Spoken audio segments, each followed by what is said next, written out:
akan jatuh dalam lubang yang sama dua kali. Seorang mukmin tidak akan jatuh dua kali dalam lubang yang sama. Makanya kan anda bilang gitu, anak paling kecil dikhianat. Kalau anak udah dikhianati sekali, maka anak tidak akan memberikan celah untuk dia mengkhianatinya, karena anak punya iman. Kalau kita sudah tahu ada lubang, udah pernah masuk di lubang itu, terus kita masuk lagi di situ, masuk lagi di situ, masuk lagi di situ.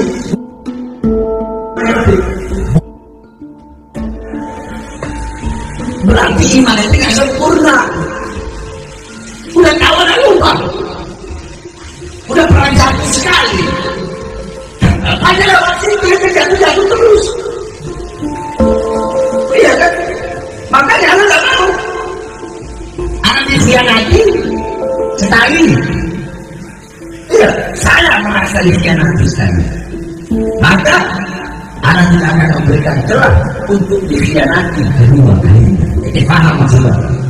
MK telah memutuskan tadi bahwasanya yang menang, ya, pemenang Pilpres adalah 02 atau gimana pendapat Anda? Kalau itu tanya pendapat Anda, tanya pendapat Anda pribadi Anda, tanya pendapat pribadi Anda. Prabowo dulu khianati ulama, tapi secara konstitusi dia sah jadi presiden. Tapi bagi anak dia presiden pengkhianat. Kalau urusan bagi saya, bagi yang lain tidak apa-apa. Dia presiden karena pernah disahkan mau lagi. Kita udah berjuang, betul. Kita udah berjuang, udah turun di jalan, udah demo. Tapi mau gimana lagi? Mau nggak mau ya harus terima. Tapi tetap bagi bahan muslim, saya tak dia pengkhianat. Gak ada urusan. Dan siapapun yang menjadi presiden, gak ada urusan. Jangankan Prabowo, saya jadi presiden. Kalau nanti melakukan kesuriman, mengeluarkan kebijakan-kebijakan yang menyesalkan rakyat, anak lawan apalagi Prabowo yang pernah mengkhianati ulama. Ada urusan, para muslim tidak ada urusan. Maka kalau sesungguhnya telah mengesahkan, oke, sah jadi presiden. Presidennya 01, presidennya 03. Tapi bagi bahan muslim tetap dia seorang pengkhianat. Bagi bahan muslim tidak perlu ikuti. Bagi bahan muslim Anda sudah dengar Al-Sani bawa hadis Rasulullah SAW. Wa'iyyakum wal kadhib fa innal kadhiba yahdi ila fujur fa innal fujura yahdi ila nar. Awas dengan kalian berlaku bohong, jangan berdusta, jangan curang. Karena kecurangan itu, kecurangan, dusta, bohong bisa membawa kalian kepada fujur, kerusakan bisa membawa kalian kepada neraka Allah Subhanahu wa Ta'ala. Tapi jangan sepenuhnya kita menyalahkan, tetap introspeksi diri. Kenapa Allah kasih pemimpin seperti itu? Kenapa? Pemimpin itu cerminan dari kita, rakyat. Apakah kita sudah benar sholat kita? Sudah benar puasa kita? Sudah benar ibadah kita? Kalau kamu pengen dapat pemimpin yang beriman, dapat pemimpin yang soleh, dapat pemimpin yang baik, maka kamu harus jadi rakyat yang soleh, rakyat yang baik, rakyat yang taat, rakyat yang patuh kepada Allah.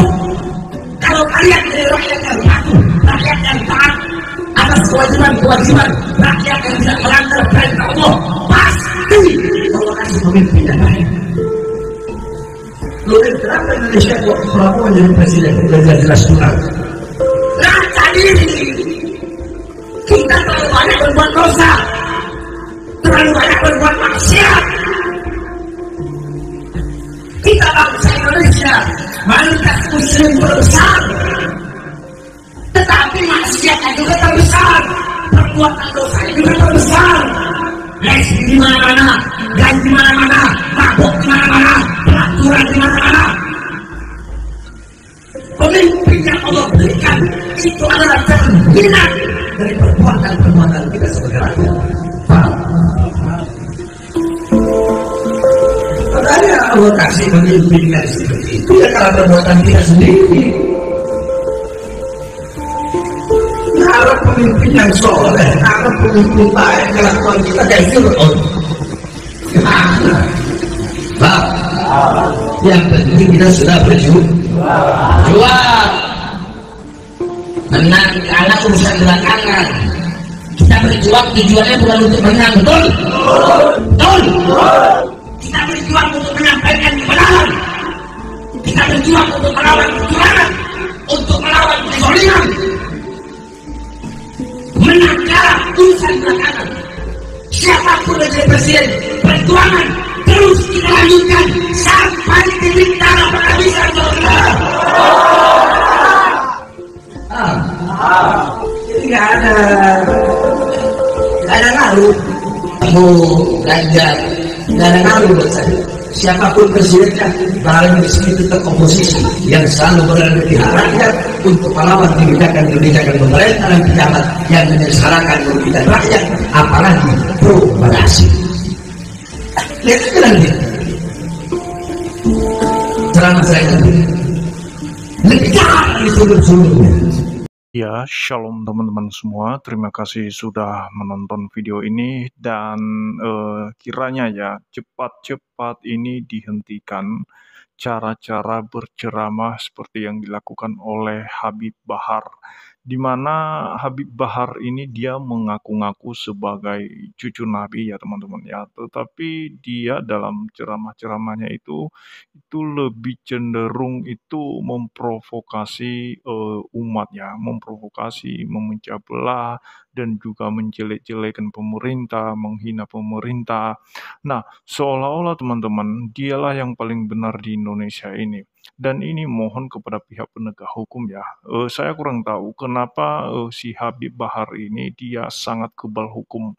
Dan kemudian di beberapa waktu yang lalu juga, itu beberapa tahun yang lalu, si Habib Bahar ini kan pernah diproses secara hukum dan juga bahkan pernah viral videonya melakukan kekerasan, ya mungkin itu kepada salah seorang santrinya ya. Bahkan pernah juga cekcok dengan aparat penegak hukum, aparat TNI dan juga polisi teman-temannya. Nah kali ini di videonya yang kita saksikan tadi dia menghina Prabowo ya, presiden yang terpilih, dan bahkan yang paling fatalnya dia mengatakan bahwa Prabowo itu ya pengkhianat menurut dia. Nah teman-temannya, saya kurang tahu dasar apa dia mengatakan Prabowo demikian. Nah ini orang kalau dibiarkan dan tidak segera ditangani teman-temannya, ini akan semakin menjadi-jadi ke depannya teman-temannya, dan dia akan semakin tidak takut dengan pihak penegak hukum. Dia tidak takut, seolah-olah dia yang berkuasa di negara ini. Nah ini yang perlu kita harapkan kepada pemerintah, khususnya Presiden Prabowo yang sudah terpilih, supaya segera orang ini benar-benar diproses ya, karena kalau tidak dia nanti akan semakin melewati batas teman-teman.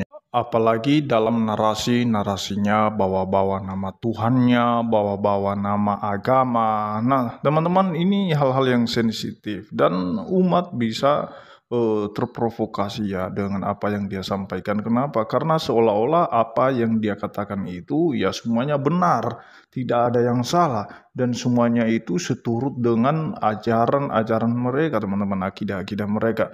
Nah, ini akan berbahaya ke depan teman-teman ya, karena sedikit-sedikit bawa nama agama, sedikit-sedikit bawa nama Tuhan, dan ini nanti dianggap benar oleh pendengarnya teman-teman ya, oleh orang-orang yang kagum dengan dia, yang mungkin ngefans dengan dia. Nah, sehingga ketika banyak orang yang mengagumi dia, yang ngefans sama dia, yang mengikut dia, ya itu yang di toko-toko dia. Nah, dan ini dia akan nanti semakin berani, semakin tidak takut kalau makin banyak pengikutnya. Sebenarnya dia berani itu karena banyak pengikutnya, teman-teman ya.